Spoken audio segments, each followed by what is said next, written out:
찾으신 줄 알고 출애굽기 3장 7절부터 교독합니다.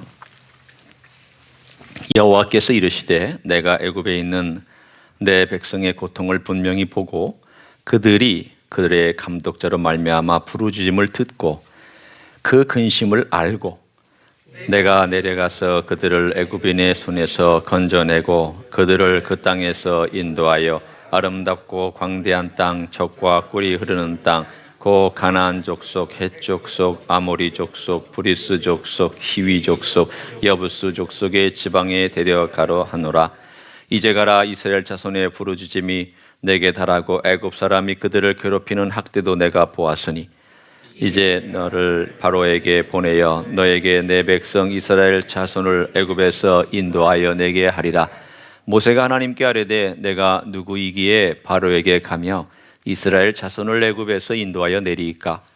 하나님이 이르시되 내가 반드시 너와 함께 있으리라. 네가 그 백성을 애굽에서 인도하여 낸 후에 너희가 이 산에서 하나님을 섬기리니 이것이 내가 너를 보낸 증거니라.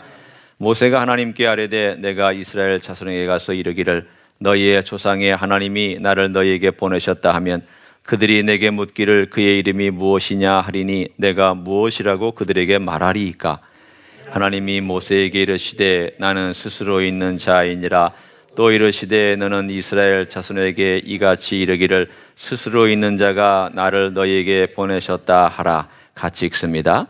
하나님이 또 모세에게 이르시되 너는 이스라엘 자손에게 이같이 이르기를 너희 조상의 하나님 여호와 곧 아브라함의 하나님, 이삭의 하나님, 야곱의 하나님께서 나를 너희에게 보내셨다 하라. 이는 나의 영원한 이름이요 대대로 기억할 나의 칭호니라. 아멘. 가정에서 부부가 살아갈 때에 부부간에 가장 필요한 것이 한 두 가지가 있습니다. 그것은 서로 존중할 줄 알고 권위를 인정할 줄 아는 그러한 태도와 또 하나는 친밀하고 친근하게 대하는 그러한 태도와 관계입니다. 우리는 그것을 알지만 또 그것을 어느 정도는 우리가 그렇게 해야 된다고는 들었지만 현실 생활 속에서는 그게 익숙하지가 않아서 잘 못할 때가 참 많이 있습니다.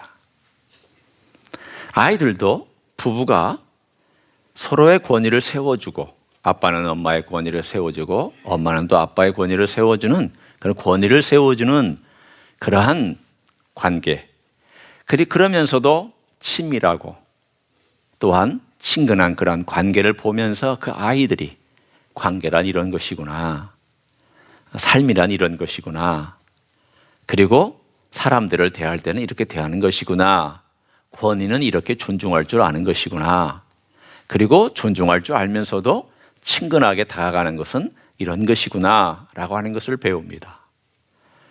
그러나 우리 한국 교육은 이 두 가지를 다 균형 있게 가르치지는 못했습니다. 또 우리는 역기능을 가지고 있습니다. 가정마다 역기능이 없는 가정은 없습니다. 적어도 제가 목회를 30년 하면서 지켜본 바에 의하면 순기능만 있는 가정은 없습니다. 다 어딘가 모르게 역기능이 있고 어딘가 모르게 드러나지 않은 그러한 것들 있습니다. 다 대동소이하고 우리가 흔히 얘기하듯 50보, 100보입니다. 그럼 그렇다고 내가 샘플이 없다고, 내가 가정에서 그것을 보고 자라지를 못했다고 나는 못해, 이렇게 얘기할 수 있을까요? 아닙니다. 성경은 우리에게 가장 중요한 이 두 가지, 서로 권위를 존중하는 것과 서로 사랑해서 친근하게 대하는 그 근원이 누구에게서부터 나왔는가를 말씀합니다. 누가 이걸 가르쳤을까요? 누가 이것을 우리들에게 전해줬을까요? 하나님이십니다. 그렇다면 하나님께서 그것을 전해주셨다면 우리는 하나님께 배우면 됩니다. 하나님께 듣고 하나님이 어떻게 행하셨는지를 우리가 배우면 배우면 되겠다. 물론 시간은 오래 걸립니다. 왜? 샘플이 눈에 보이지 않으니까. 그러나 성경을 우리에게 주셨을 때에는 너희들이 봐라, 그림을 그려가면서 봐라, 여기 있지 않느냐, 이야기를 들어봐라, 너희가 듣지 아니하느냐, 그리고 내가 이렇게 너희들에게 역사를 통해서 말하지 아니하냐, 내가 바로 그런 하나님이다라고 오늘 바로 이 본문도 우리에게 가르쳐주고 있습니다. 어떤 점에서 그럴까?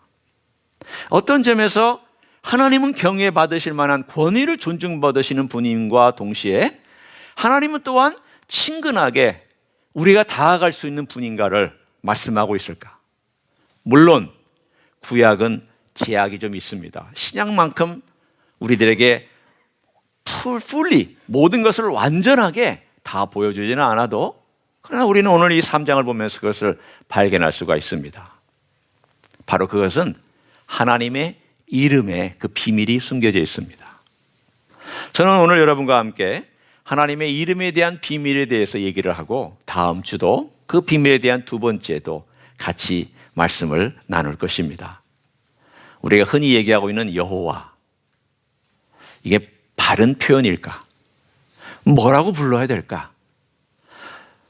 유대 사람들은 여호와라는 말, 야훼라는 말로 뭐 발음을 어떻게 하든지 간에 절대 부르지 않습니다. 왜냐하면 그 이름을 부르는 순간 하나님을 모독하는 것이 될까 봐. 마치 아버지의 이름을 함부로 부르지 못하는 것처럼 하나님의 이름은 아예 이런 방구 꺼내지도 못하고 말도 하지 않습니다. 그래서 그 발음이 잊혀졌습니다. 말을 하지 않으니까 어떻게 그게 무슨 단어인지를 알아요. 자음만 내려왔어요. 그래서 거기다가 모음을 붙여놨어요. 언제 붙여놨느냐? 중세 시대에 붙여놨습니다. 그게 여호와라는 단어예요. 여호와라는 단어는 자음에다가 아도나이라고 하는 주라고 하는 그 말에 모음을 갖다 붙여놓은 거기 때문에 여호와라는 단어는 아마도 틀린 발음일 것입니다. 아마도 한 8, 90%가 틀린 말입니다. 그럼에도 불구하고 우리는 그냥 번역을 그렇게 해서 익숙해졌기 때문에 여러분도 여호와 하나님, 오늘 성경도 여호와 하나님 이렇게 나와 있지만 오늘 우리는 이 부분에 관하여서 어떻게 우리가 부르든지 간에 의미가 더 중요하니까 그 의미에 대해서 함께 나누려고 합니다. 오늘의 이 말씀은 어쩌면 여러분의 신앙의 가장 중요한 파운데이션에 해당될 수 있기 때문에 함께 차근차근 갈 수 있기를 원합니다. 모세가 하나님의 부름을 받았죠. 내가 이 백성의 고난을 본다. 너를 보낸다. 그랬더니 모세가 얘기합니다. 하나님, 저 안 됩니다. 저 못 갑니다. 제가 누굽니까? 저 말도 못합니다 이제. 그랬더니 하나님께서 내가 너와 함께 할 테니까 가라. 그래서 두 번째로 모세가 하나님, 제가 가서 누가 보냈다고 소개를 좀 해하오리까? 아니, 저는 권위가 없지 않습니까? 사람들이 옛날에 40년의 사건을 생각하고 그 모세다. 자기 힘으로 이집트의 왕자의 권력을 가지고 우리를 해방한다고 알짱알짱거렸던 그 모세다. 그럼 제가 어떻게 합니까? 그때 하나님께서 내가 보낸다고 해라. 그리고 하나님이 이름을 얘기해 주셨어요. 그 이름을 얘기해 줬을 때 그 이름이 뭐냐면 단순하게 얘기하면 나는 나다예요. 우리 말의 번역으로는 스스로 있는 자라고 신학적인 해석을 갖다 붙여서 번역을 했죠. 그러니까 신학적인 해석이 들어가 있는 번역이에요. 그냥 그대로 고지고대로 번역하면 나는 나다. 그 이상 그 이하도 아니에요. 그러나 여기에는 여러 가지 것들이 들어있기 때문에 이 나는 나다라고 하는 이 말이 범상치 않은 표현이죠. 하나님께서 왜 이 이름을 알려주셨을까요? 여러분, 여호와라는 이름이, 여러분 여호와가 익숙하니까 일단 여호와라는 단어를 제가 쓰겠습니다. 여호와란 이 단어가 출애굽기에 처음 나올까요? 어디에 나올까요? 창세기에 나와요? 확실해요? 점심 내기 할까요? 예, 확실해요. 나와요. 이미 창세기에 여호와라는 단어가 나와요. 그런데 여호와라는 단어가 나오는데 왜 하나님은 생소하게, 좀 표현이 이상하지만 생뚱맞게 처음 소개해 주시는 것처럼 야, 내 이름이 여호와다 이렇게 얘기해 주고 계세요. 아니 이미 창세기에 썼는데. 그리고 적어도 아브라함이 창세기 12장에 보면은 여호와의 이름을 불렀더라, 베델에서 제단을 쌓고 여호와의 이름을 불렀더라 이렇게 나옵니다. 그러면 여호와의 이름을 불렀다는 말은 뭘 의미하고 있을까요? 그 이름을 불렀다라는 거예요. 그러니까 제사 지낼 때 여호와 하나님, 제가 하나님께 제사를 지냅니다 라고 엎드려 절하고 거기에 제물을 올려드리고 피워서 올려드렸다고 하는 그 이야기를 하면서 여호와의 이름을 불렀더라 라고 되어 있어요. 그러니까 족장들은 아브라함, 이삭, 야곱, 적어도 이 족장들은 여호와 이름을 직접 불렀어요. 아주 개인적이죠. 개인적인 이름입니다. 동시에 친근한 이름입니다. 그런데 왜 이 이름을 여기 와서 굳이 또 얘기를 했을까? 우리는 여기에 충분한 상상력을 동원합니다. 그리고 400년이 지났습니다. 하나님의 계시도, 하나님의 말씀도 없이 400년이란 기간이 애굽에 들어간 이 요셉과 함께 같이 살면서 지나갔던 세월이 한 300~400년의 시간이 흘러가면서 그들은 여호와의 신앙을 유지는 하고 있었지만 그 여호와의 신앙이 정확하게 뭔지 애굽의 문화와 섞이고 다양한 것들이 그들 안에 섞여 들어와서 사실은 어떤 의미에서 보면은 여호와의 신앙을 그렇게 갖고 있다고 말할 수가 없습니다. 그러다 어느 날 시내산에서 하나님께서 직접 모세에게, 이스라엘 대표인 모세에게 나타나셔서 자신의 이름을 소개를 해주셨습니다. 그런데 창세기하고 얘기했던 것과 오늘 출애굽기 3장에서 얘기한 것과의 차이점이 뭘까요? 차이점은 여기에 있습니다. 창세기 때는 그 이름의 의미를 모르고 불렀습니다. 출애굽기에 와서 그 의미를 깨닫습니다. 마치 이와 같아요. 여러분, 제 이름이 뭐죠? 김수영이에요. 그러면 제 이름의 한자 뜻을 아세요? 제가 언제 한번 설교를 했기 때문에 혹시 기억하시는 분은 기억하실 수 있어요. 저는 김의 김씨고요. 빼어날 숫자에다가 헤엄칠 영자예요. 그러면 제가 예를 들어서 처음 만난 사람한테 저 김의 김씨입니다. 저 빼어날 숫자입니다. 헤엄칠 영자입니다. 그리고 제 전화번호는 이거고요. 제 이메일 어드레스는 이거예요. 이렇게 줘요, 안 줘요? 줘요? 안 주죠. 주면 그 사람이 뭘 그걸 가지고 가서 뭐 하려고? 뭐 어떤 일을 할 수도 있는데, 뭐 스팸을 보낼 수도 있고, 그걸 활용할 수도 있고, 심지어는 제 운전면허증과 제 가지고 있는 것들을 보여주면서 저는 이런 사람입니다 라고 소개할 때 여러분 느낌이 어때요? 이 사람 지금 나하고 친구가 되려나 보다. 적어도 나하고 함께 앞으로 길게 만나면서 전화도 하고 서로 카톡도 나누고 정보도 서로 공유하면서 뭔가 우정을 쌓고 싶어 하는가 보다라고 저는 짐작할 거예요. 제가 누군가의 저를 소개 그렇게 한다면 몇 번 만나고 나서 참 좋은 사람이다. 그럼 전화번호 서로, 그럴 때는 번호를 딴다고 해요. 전화번호를 따요. 따서 내 거에 저장해요. 그러고서 카톡 떠요. 그 카톡도 서로 보내면서 서로 연락도 하고 가끔 만나서 차도 마시고 그러면서 우정을 나누어요. 오늘 하나님께서 하신 일이 바로 그거예요. 창세기에는 하나님께서 이름만 알려주셨어요. 그런데 그 이름의 뜻을 출애굽기에 와서 알려주시는 거예요. 내 이름의 뜻은 이거다. 내 이름은 이런 뜻을 가지고 있다. 그래서 모세가 그 이름의 뜻을 가지고 장로들에게 찾아가고 이스라엘 백성에게 찾아가도록 만들어 주셨어요. 그게 왜 중요할까? 이름을 알려준다라고 하는 것은 관계를 열기 시작했다는 것이며 그 관계가 깊이 들어가는 친근함과 그리고 개인적인 관계를 맺기 시작하기를 원하신다는 뜻입니다. 그러나 거기에 머물지 않아요. 이름을 주었을 때에는 그 이름이 잘못 사용될 가능성도 내포하고 주시는 거예요. 제가 누군가에게 제 이름을 알리고 전화번호를 알리고 저의 상세한 정보를 주었을 때는 그 정보가 잘못 사용될 위험까지도 포함해서 알려주는 거예요. 제가 만약에 믿을 수 없는 사람에게는 제가 공개하지 않아요. 왜?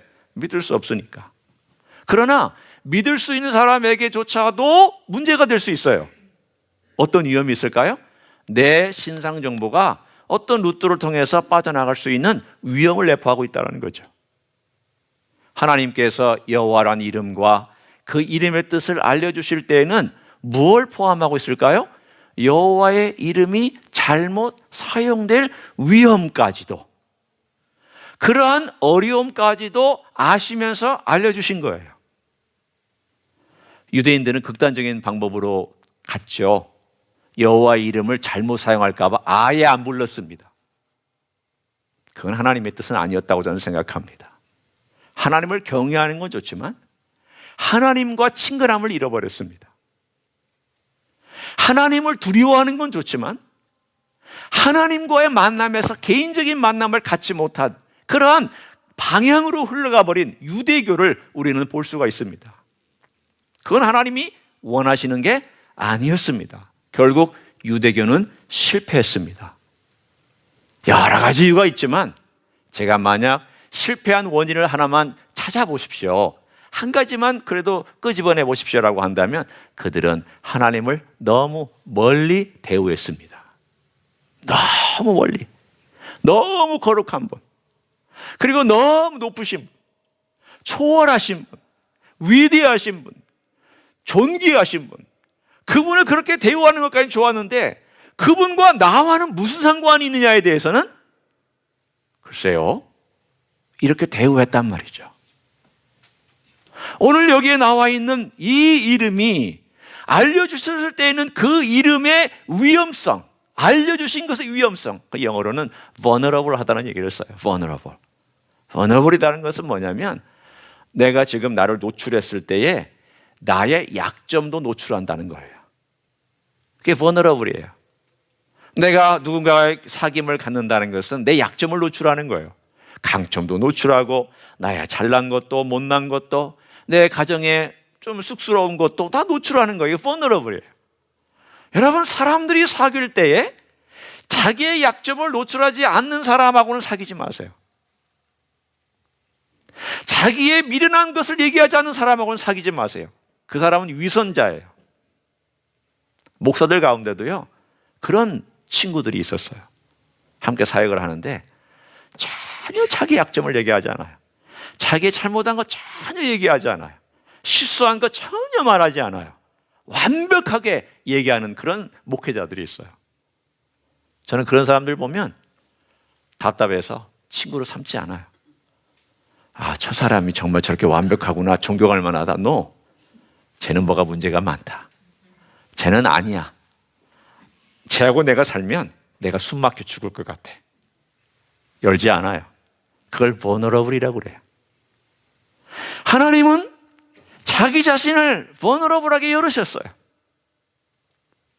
그렇게 열었던 그 놀라운 이야기가 어디에 있느냐면 여기에서만 있는 것이 아니라 이 이야기를 계속 연결해서 바로 이 땅에 하나님께서 찾아오셔서 예수라는 이름을 알려주셨을 때에 마태복음 1장에 이렇게 알려주십니다. 그 이름을 예수로 하라.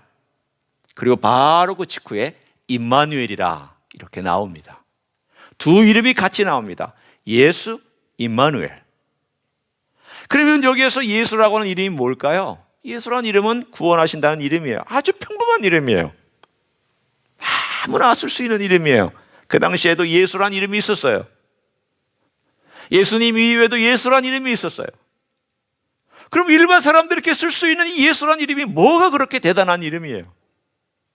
사실은 아무나 쓸 수 있고 아무나 함부로 쓸 수도 있는 위험성을 내포하고 그 이름을 주셨던 거예요. 지금 보세요. 예수님의 이름을 욕할 때 쓰잖아요. 왜 예수님께서는 존귀하신 이름을 그렇게 쉽게 주셨어요? 믿지 않는 사람, 심지어는 믿는 사람도 예수님의 이름을 그냥 함부로 사용해요. 왜 그렇게 쉽게 우리 주님은 그렇게 오픈해 버리셨던 거예요? 왜 그러셨을까요? 우리에게 가까이 오시기 위해서 그런 거예요. 우리 곁에 와서 가까이 머문다는 것은 vulnerable하다는 거예요. 내 이름을 함부로 쓸 수 있다는 위험성을 내포해요. 그럼에도 불구하고 그렇게 오신 것은 그 사람에게 대한 사랑 때문에 오신 거예요. 사랑하지 아니하면 열지 않아요. 가장 깊은 것까지 여는 것은 그 사람을 사랑하고 그 사람을 신뢰하고 같이 우정을 나누고 싶어하기 때문에 여는 것이에요. 하나님께서 그 마음을 열기 시작한 거예요. 누구에게? 모세에게, 이스라엘 백성에게 먼저 오셔서 내가 봤다, 내가 지켜보았다, 내가 지금 왔다, 내가 너와 함께 간다, 내가 구원할 것이다, 이런 말씀들을 하면서 그 자리에 내려오셔서 그 이름을 오픈하시고, 하나님의 이름을 잘못 사용하는 그러한 일이 있다 할지라도 나는 내 자신을 너희들에게 오픈하고 싶다라고 하는 메시지가 오늘 여기 있어요. 그 클라이막스가 예수님이에요. 예수님은 상처받을 각오를 하시고 이 땅에 오신 거고요, 예수님은 상처를 받으셨어요. 누구 때문에? 나 때문에, 우리 때문에 상처받으셨어요.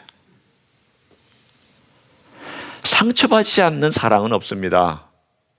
사랑하면 상처받게 되어 있고요, 사랑하면 자기 자신을 오픈하기 때문에 그 vulnerable한 그러한 상태 속에서 공격당할 수밖에 없어요.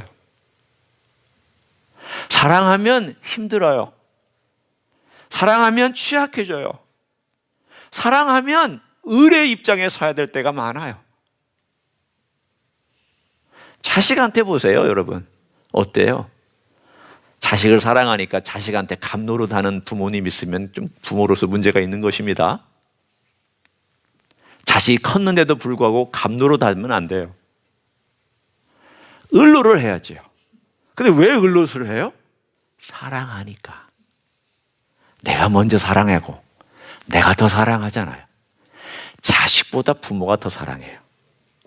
인정하세요? 인정하죠. 인정 안 하시는 분 있으면 저하고 상담이 필요합니다.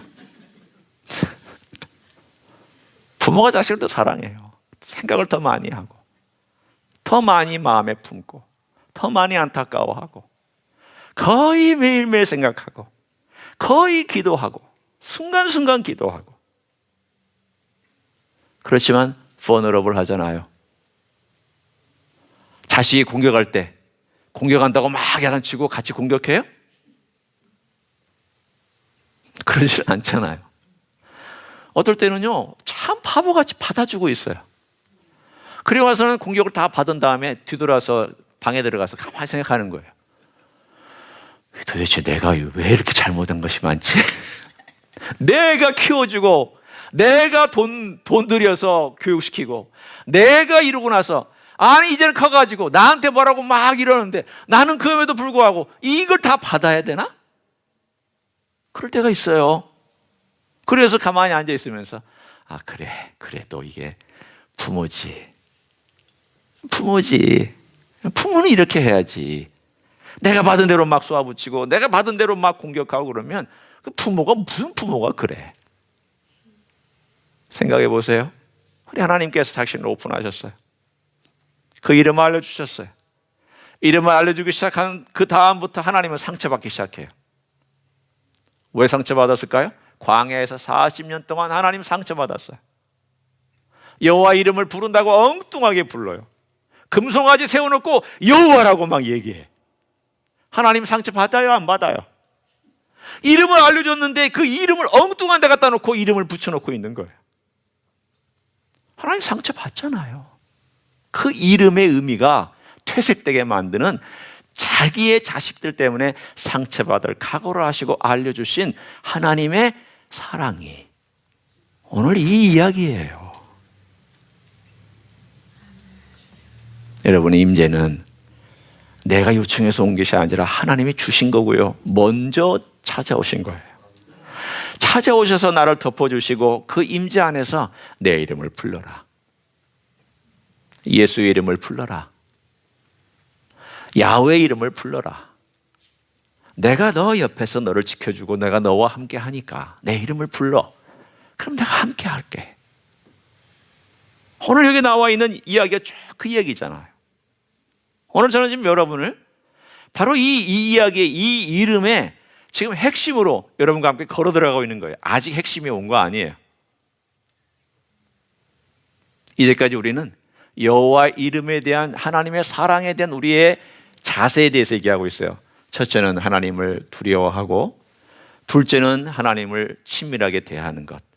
그러나 세 번째에게 추가적으로 우리가 생각할 건 오늘 앞부분에서는 하나님께서 위험성을 내포하시고 자기를 열어서 우리에게 다가오셨구나. 그게 임재구나. 그걸 우리가 아는 거예요. 그러면 도대체 이 이름의 뜻은 뭘까? 자, 이제 시속 60km에서 90km로 올라가는 것입니다. 이제 마일로 따지면은 약 한 75마일로 이제 달려갈 거예요. 자, 우리가 함께 여기에 여호와라고 보통 알고 있는, 야훼라고 알고 있던 이 이름이 나와요. 나오고 나서 하나님께서 그 비슷한 단어를 사용해서 월드 플레이를 해주고 계세요. I am who I am 이다. 야훼라는 뜻을 설명해 주는 내용이에요. I am who I am이 뭐예요? 그냥 번역하면 나는 나다. 아까도 얘기했지만 그 얘기예요. 그래서 이걸 가지고 학자들이 이렇게 해석도 하고 저렇게 해석도 하고, 아무도 정확하게 이걸 해석할 수 있는 인간은 없어요. 왜 없을까?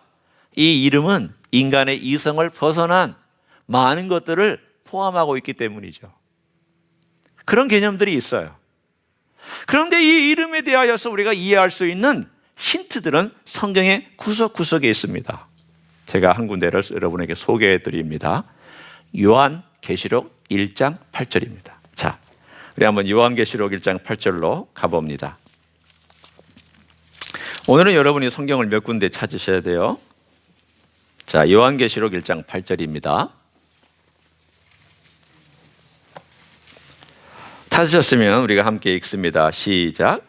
주 하나님이 이르시되 나는 알파와 오메가라. 이제도 있고 전에도 있었고 장차 올 자요 전능한 자라 하시더라.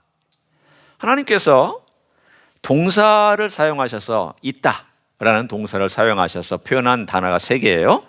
전에도 있었다, 지금도 있다, 장차 온다, 혹은 장차 있다, 이런 뜻이기도 하고요. 자, 그러면 이 3개가 뭘 의미하는 걸까?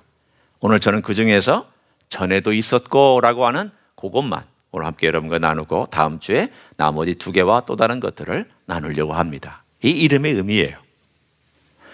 야훼. 학자들은 지금 이 발음은 야훼일 것이다라고 거의 90%에서 95%까지 학자들이 동의하고 있어요. 야훼 아니면 야훼라고, 그래서 그렇게 번역을 하고 그렇게 발음을 해요. 영어 성경에서는 그냥 캐피털로 L, O, R, D, Lord라고만 썼어요. 이건 타이틀이에요. 하나님의 야훼는 타이틀이 아니에요. 저는 타이틀이 뭐죠? 목사예요. 제 이름은 뭐죠? 김수영이에요. 그럼 여러분이 목사님 그러면 몇 명이 돌아볼까요? 여기서는 저밖에 없으니까 둘이 있어요. 그렇지만 목사가 많은데 돌아가서 목사님 그러면 다 돌아보죠. 타이틀이니까. 고유명사 아니에요. 김수영 목사님 그러면 누구만 돌아봐요? 저만 돌아봐요. 여호와 하나님, 야훼 하나님이 그거예요. 야훼는 이름이에요. 하나님은 타이틀이에요. 김수영 목사님하고 똑같은 거예요. 여러분이 개인 이름을 부를 때 하나님이 응답하게 되어 있어요. 예수님도 개인 이름이에요. 예수님이 응답하게 되어 있어요. 그런데 그 응답하시는 분이 어떤 분이냐? 오늘 우리가 얘기하고 있는 과거에도 계셨다라는 거예요. 그럼 과거에 계셨다는 게 도대체 뭔데, 무슨 의미인데? 그냥 존재를 얘기하는 걸까요? 그래서 어떤 분은 우리 성경에는 스스로 존재한다, 그렇게 번역을 했어요. 신학적인 해석이 들어가 있는 번역이라고 얘기를 했습니다. 이 말 틀린 말 아닙니다. 이 의미도 포함되어 있습니다. 스스로 계시다, 그 말은 누구의 도움 없이도 스스로 계시니까 이분의 유일성이 얘기하는 것이고, 이분은 모든 것의 근본이시며 출발이라고 하는 알파를 얘기하는 것이기도 하고, 맞아요. 동시에 그분은 항상 계시다, 항존성, 좀 어려운 단어를 제가 씁니다. 항상 존재하는 분이다. He is present. 그러면 항상 계시는 분이다. 이렇게 번역한 데도 있어요. 그러면 이 단어들을 우리가 보면은 조금 하나님의 초월적인 성품들은 얘기하는데 우리와의 관계에서의 그 다이내믹한 그런 이야기가 의미가 별로 없어 보여요. 멀리 초월하신 하나님, 항상 계신 하나님, 절대적인 하나님, 유일하신 하나님, 그것만을 오늘 여기서 내포하고 있는 것일까요? 아니에요. 오늘 그것보다도 어쩌면 우리들에게 더 실감나게 올 수 있는 야훼의 의미는 He is present with us예요. 우리와 함께 하신다라는 얘기예요. 그게 어디에 있을까요? 자, 오늘 이제 드디어 우리가 본문으로 돌아옵니다. 어떤 하나님인지 하나님이 소개하시는 몇 번 등장하는 내용이 나와요. 자, 6절 한번 봅니다. 6절. 우리 같이 한번 읽어볼까요? 시작. 또 이르시되 나는 네 조상의 하나님이니 아브라함의 하나님, 이삭의 하나님, 야곱의 하나님이니라. 모세가 하나님 배웁기를 두려워하여 얼굴을 가리매. 자, 또 우리가 함께 봅니다. 16절로 봅니다. 제가 읽습니다. 너는 가서 이스라엘 장로들을 모으고 그들에게 이르기를 여호와 너희 조상의 하나님 곧 아브라함과 이삭과 야곱의 하나님이 이렇게 되어 있어요. 자, 아브라함과 이삭과 야곱은 과거 사람이에요, 현재 사람이에요? 모세 시점에서 과거예요.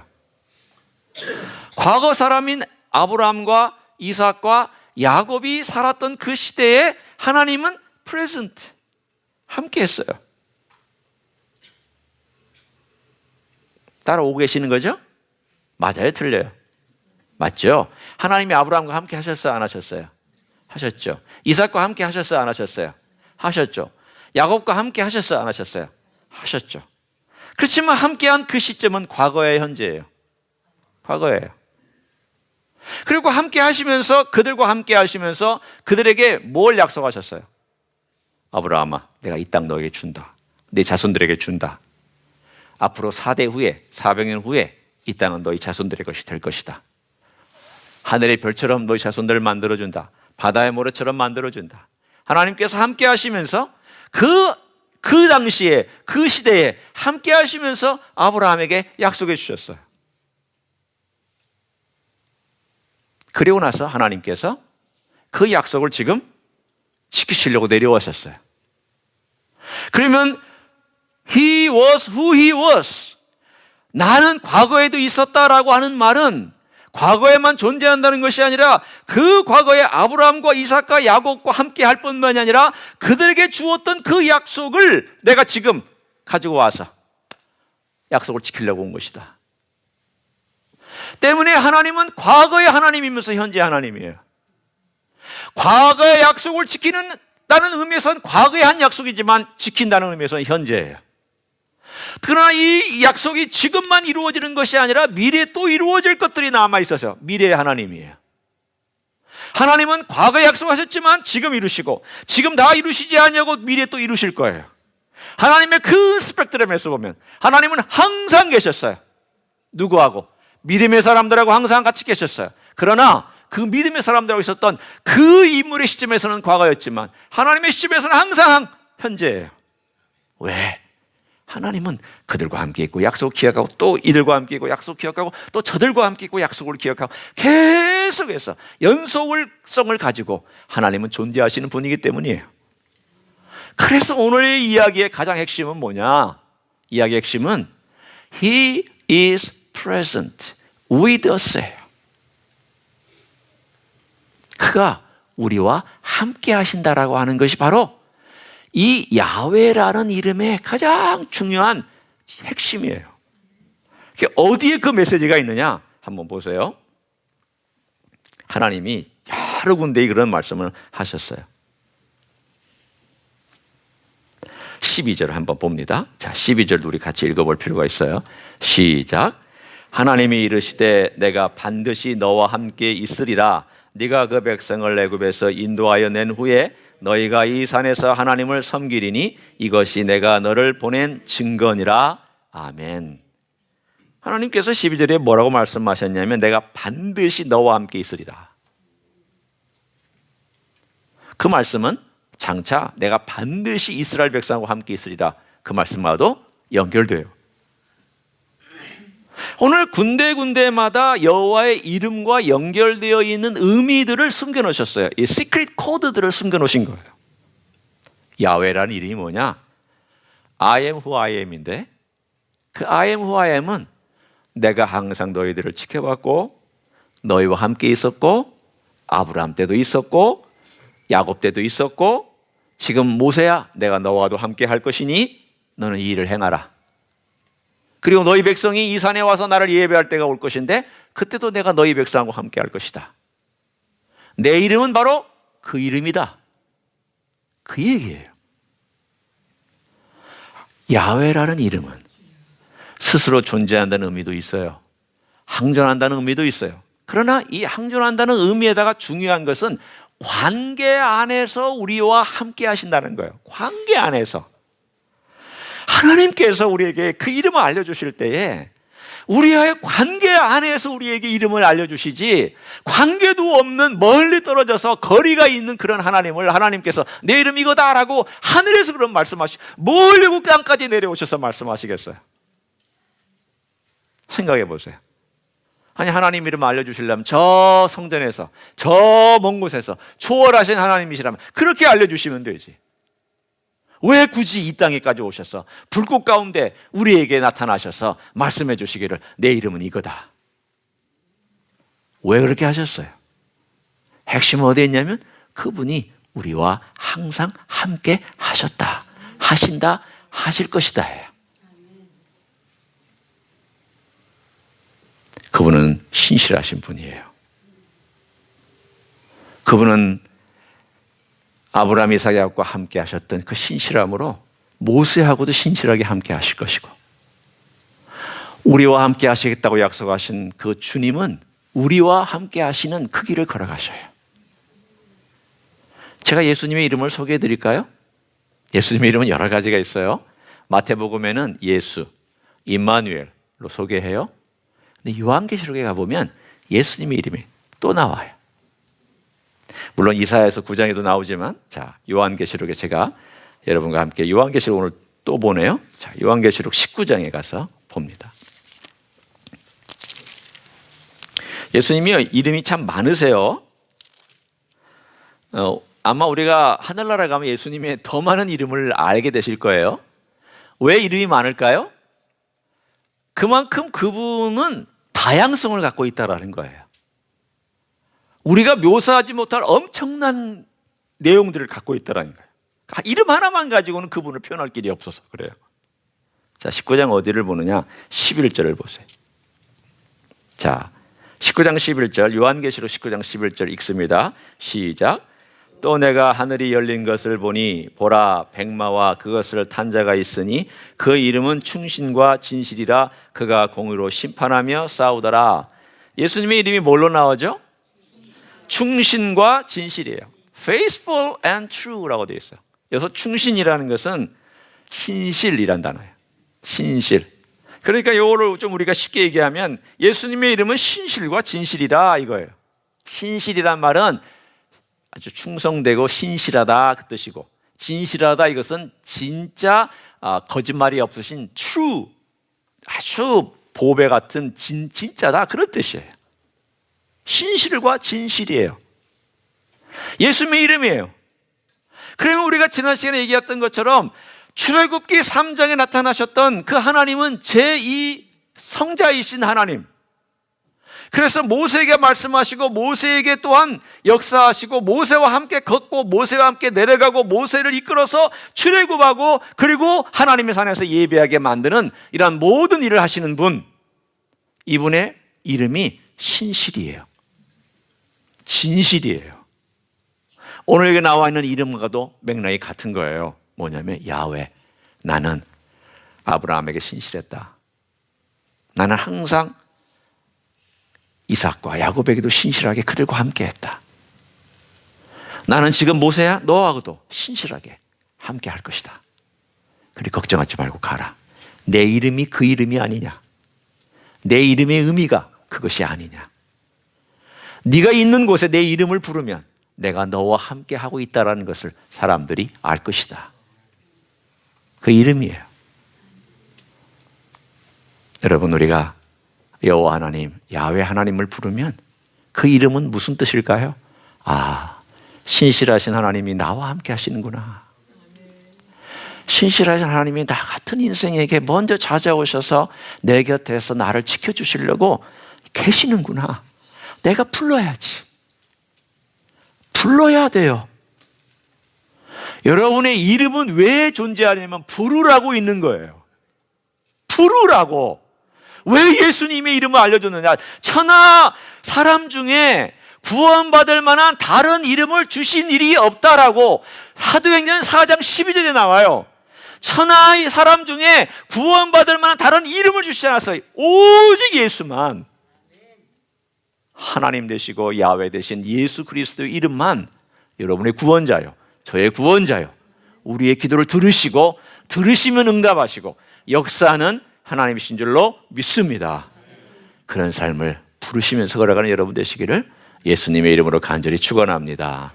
기도하시겠습니다.